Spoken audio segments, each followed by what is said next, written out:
We'll start with Le Matrix. And this stars Kinko Reeves as a computer man, hacker man. I want to talk too about the 90s and kind of flashback a little. We're going to talk a little bit about the Matrix trilogy, what I wrote in Esoteric Hollywood 2, of course. A little bit of, but I've done the Matrix multiple times, so I'm not going to redo the Matrix.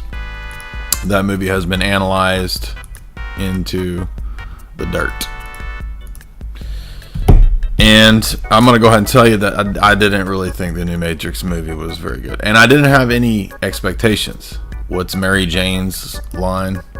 I have no expectations and therefore I'm never let down. Something like that. Mary Jane's expectations line is actually my approach to movies.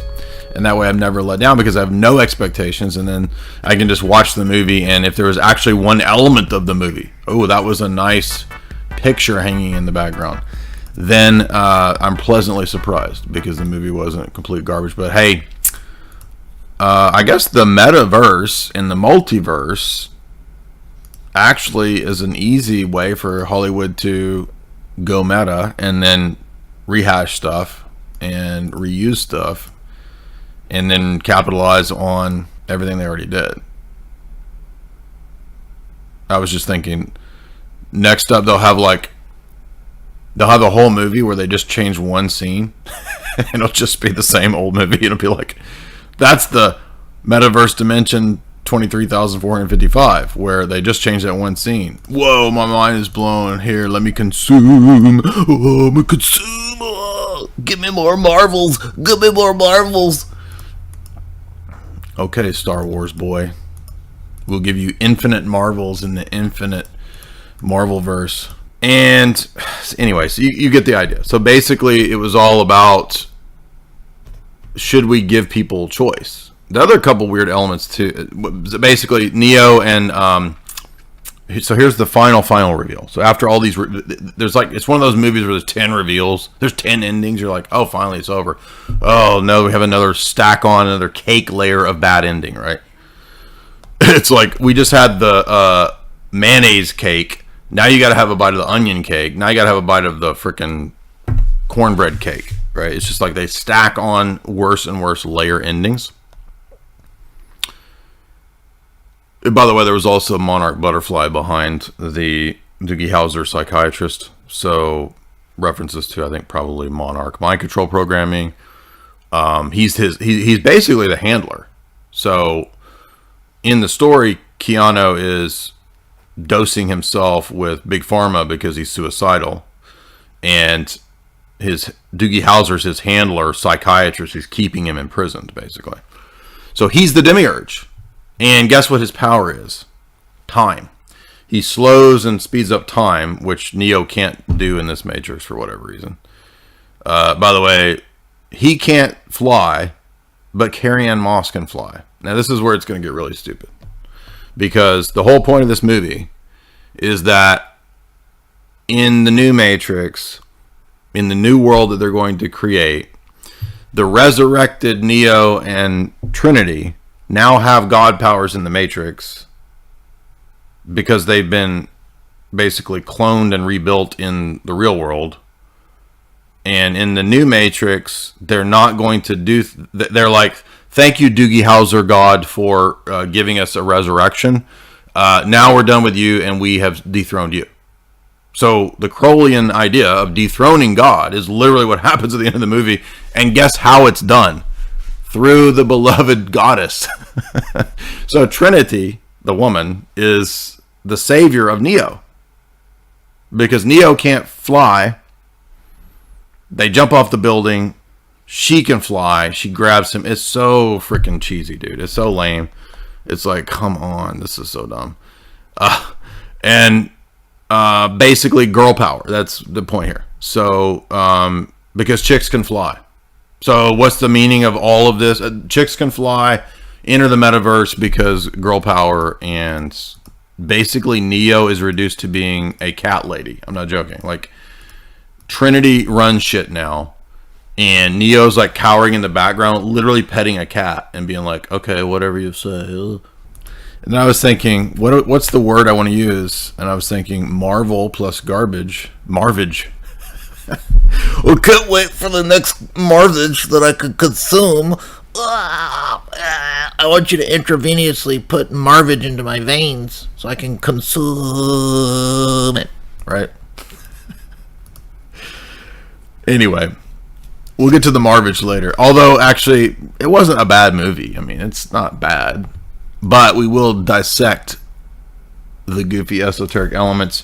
Bring in a little bit of that Doctor Strange, too, because we got, of course, the stinger at the end was the trailer for the new Doctor Strange. And guess what it is? Oh, Doctor Strange in the Multiverse. And how did we get to the Multiverse? Well, the Spider-Man plot is about that. So, but let's talk about the Matrix, which also is about the multiverse and the metaverse and all those things together because they're all related. So if you didn't know, simulation theory, which is in the Matrix, relates to multiverse theory and relates to the coming metaverse, and it all connects. And I'm always interested when I see 3 or 4 movies out at the same time that have similar themes or the same themes. And we've seen many instances of this. How planned that is, I don't know. But we do know that there is a high degree of coordination, propaganda, planning that goes into the movies. And first thing I was thinking about as I was reviewing The Matrix, which, you know, we analyzed it many years ago. It's in the book, so I didn't go back and watch all The Matrix. I've seen The Matrix enough times I've written essays on it. I don't need to see The Matrix again. But it did bring back some interesting memories to when The Matrix came out. I remember going to see it in the theater in 1998, and oh yeah, whoa dude, cool internet, bro. Can you imagine like when we have the internet and like the dial-up's 56, and then like we could like look at you know, never mind, I won't make that joke. But I remember that time period, and the internet was not ubiquitous. It was just this weird nerd thing. And then I started thinking about how like nerd stuff is literally taking over the whole world. Not Chad nerds. Sorry guys. I wish it was I wish it was Chad nerd stuff taking over the world, but it's not. It's like the normal nerd stuff, which is bad news, right? They're like the villains. The real villains in the villains in our universe are actually these nerds, right? And then I started realizing as I watched a bunch of 90s MTV TV show clips for fun and commercials, I was really blown away at what all was being promoted in the 90s and in the late 90s. Now, as you know, yes, we study propaganda. We know about propaganda here. But I have never looked back at the late 90s TV shows and commercials that kind of were innocuous, or at least I thought so at the time. I didn't think anything about it, and to really see the bizarre stuff going on. So I went and watched several episodes of, remember MTV's Liquid Television? Remember that? Aeon Flux? Remember that? And yes, I've done a little analysis of the Charlize Theron Aeon Flux movie. It's weird. I don't know if I would call it good, but it does have some programming, genetic, mind control stuff throughout. I mean, she's some kind of weird assassin, and they're always like licking the nipples. Remember that in the cartoon? It was like, so let's get to the Matrix, because when this came out, as I said, this was a big cultural phenomenon. People were really wowed at it. Had been a while since people were wowed by special effects, right? With special, yeah, Kid and Play, that was fun, right? I went to see House Party, by the way, when I was a kid in the theater. It had been a while since people had seen like whoa cool effects, and The Matrix had that. And it was the first time that I think a huge pop culture movie really brought the techno and the simulation Gnostic theme to the front. I mean, yeah, there have been plenty of, like Tron. Yeah, Tron talked about that. But that was, way early. And yeah, I argued in my blog that was kind of a pre-Matrix type of movie. And yeah, Total Recall. And when you watch The Matrix now, you start to realize how many elements they had borrowed from previous science fiction, PKD, sure, all that. Yeah, we know that. William Gibson, Neuromancer, I know all that. But it's just hard to I can't explain how much of a cultural impact the Matrix had. And if you know about our buddies over at Psyop Cinema, they have the thesis that the red pill in Total Recall is actually not a good thing. Remember, because it's actually the bad guys that offer the red pill. And that's trying to get Arnold out of get the people to air! Get the people to air, Cohagen! Come on, Cohagen, get the people to air! It's the bad guy that's trying to get Arnold out. Get out the mouth. Get out the mouth. So the red pill's a bad thing, but then in the Matrix, suddenly now the red pill is the drug experience that awakens you, the hallucinogenic experience, the LSD experience. And LSD, yes, because in the new one, it's made clear because when Kinko goes to talk to the new 70s Morpheus, I don't know why there's like a 70s Morpheus, but 70s Morpheus man who's like a pimp, literally, he says, set and setting, Neo, set and setting. Well, that's the phraseology from Leary relating to how to have a good trip. That's old 60s pseudo counterculture LSD stuff.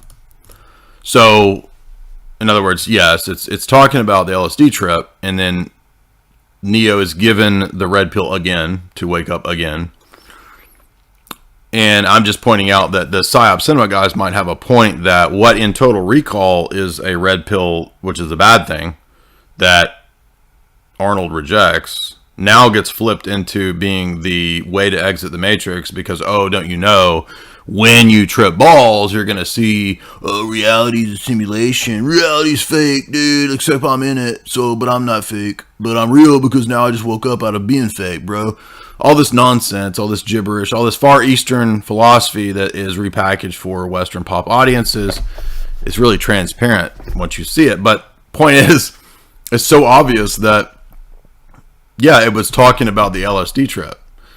Now, we know that the releasing of LSD to the masses was actually part of the Harvard Project. It was part of Tim Leary working for the CIA, doing that on purpose. He brags about it, says, if you like the 60s counterculture, you can thank the CIA, because that's who gave it to you. If you didn't hear the full MK Ultra lecture, that's what we just covered. And we went back in and sourced and found a bunch of new information and new connections that we hadn't seen before.